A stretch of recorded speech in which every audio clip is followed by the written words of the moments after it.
10 साल के बाद फिर जो है पप्पू सिंह एक नई पारी की शुरुआत करने वाले हैं, और जो नई पारी की जो शुरुआत कर रहे हैं वो खुद अपने लिए कर रहे हैं या अपने बेटे के लिए कर रहे हैं, इसके लिए हम चर्चा करेंगे। हमारे साथ वरिष्ठ पत्रकार पंकज भारतीय जी हैं। ये पटकथा किसके लिए लिखी जा रही है? देखिए, निश्चित रूप से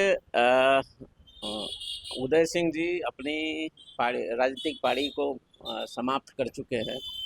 अब वो मेरे ख्याल से इस उम्र में आकर के लोग गॉडफादर की भूमिका निभाना चाहते हैं, और जनसुराज में अब तक वो बैक फुट पर खेलते रहे। जाहिर सी बात है कि अब फ्रंट फुट पर खेलने की तैयारी है, इसलिए राष्ट्रीय अध्यक्ष की जिम्मेवारी ले रहे हैं। तो कहीं न कहीं अब वो भी चाहेंगे कि एक तो राजनीति में एक ट्रेंड है कि हर कोई जो है अपनी अगली पीढ़ी को आगे बढ़ाना चाहता है।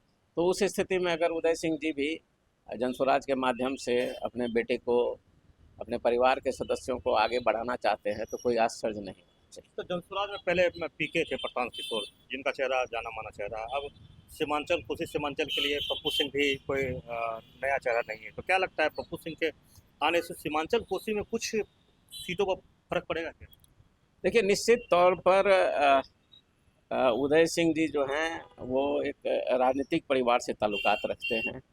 2 बार के सांसद रहे हैं। लंबे समय तक उनकी माँ भी कांग्रेस की मेंबर ऑफ पार्लियामेंट रही है। उनका एक अपना वोट बैंक भी इस इलाके में है, पकड़ है उनकी रही है।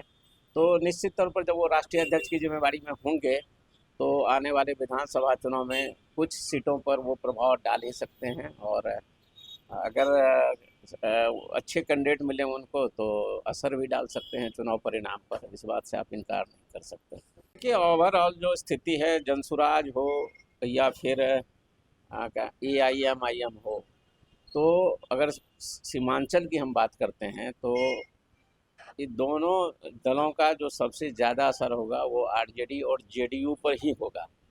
भाजपा को बहुत इससे ज़्यादा कुछ फर्क नहीं पड़ने वाला है, और निश्चित तौर पर ये दोनों जो कुछ भी सफलता हासिल करेंगे वो JDU और RJD की कीमत पर सफलता हासिल। राजनीति पिता है मेरे नीतीश कुमार।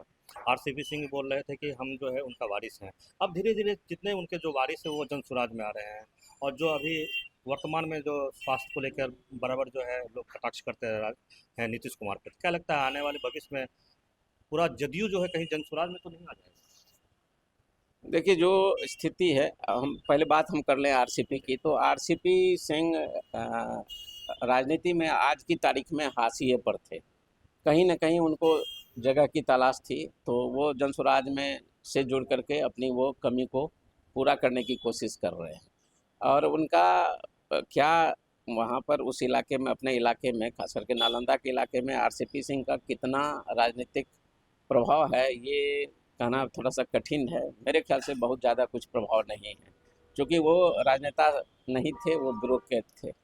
तो उस स्थिति में अगर ये लोग मिल-जुल करके आते हैं इस पार्टी में, तो ज़ाहिर-सी बात है कि जो मेरा ये मानना है, ये मेरी व्यक्तिगत राय है कि मैं पहले भी आपको बता चुका हूँ कि जनसुराज का लक्ष्य ही जो है, ठीक है ना, अपनी सफलता को तो हासिल करना है ही, लेकिन अगर आप गौर से देखेंगे तो आप पाएंगे कि जो कहीं न कहीं JDU और RJD को नुकसान पहुंचाना भी इनके एजेंडे में शामिल है।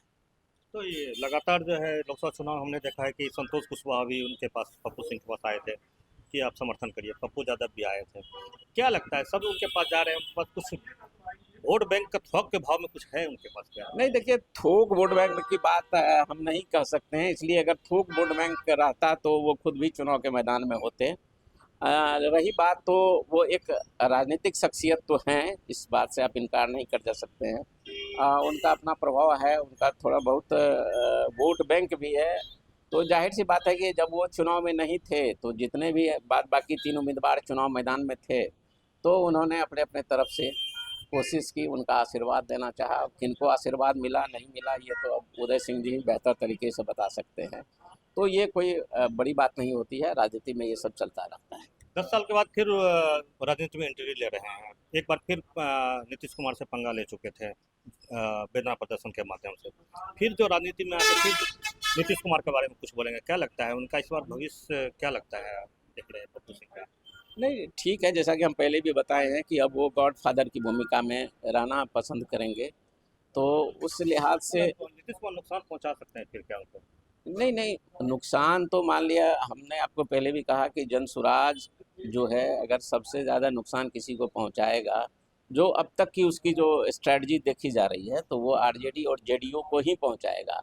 तो ज़ाहिर-सी बात है कि जो आप देख लीजिए कि प्रशांत किशोर जब भी बात करते हैं, तो उनका जो है सॉफ्ट कॉर्नर बीजेपी के प्रति होता है, जबकि जेडीयू और आरजेडी के प्रति वो हमलावर होते हैं।